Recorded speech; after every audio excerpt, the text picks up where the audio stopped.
ಬಾಬಾ ಬರ್ಬೇಕು, ಬರ್ಲಿ ಇರೋ ಅವನುವೆ.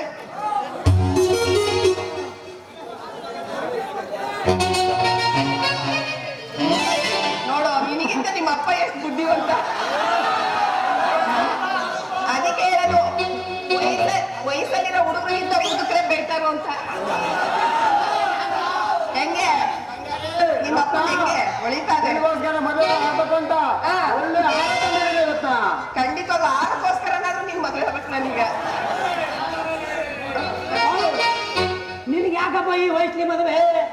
ಕಣ್ಣು ಒಳಕೊಂಡೇ ಬಿಟ್ಟಿದೆ, ಕೆನ್ನೆ ಸೊಕ್ಕಾಗ್ಬಿಟ್ಟಿದೆ. ಇನ್ನು ನಿನ್ ಸ್ವಂತ ಅಂತೂ ಡೇಂಜರ್ಲಿದೆ. ಇನ್ನು ರಾತ್ರಿ ಗೋಡೆ ಹಿಡ್ಕೊಂಡು ನಡೆದಾಡ್ತೀಯ. ಇನ್ಯಾಕಪ್ಪ ನಿನ್ ಮದುವೆ? ಮುಂದೆ ಕೊಟ್ಟ ಅವ್ರಿನ್ನು ಕಿತ್ತಾಡೇ ಇಲ್ಲ.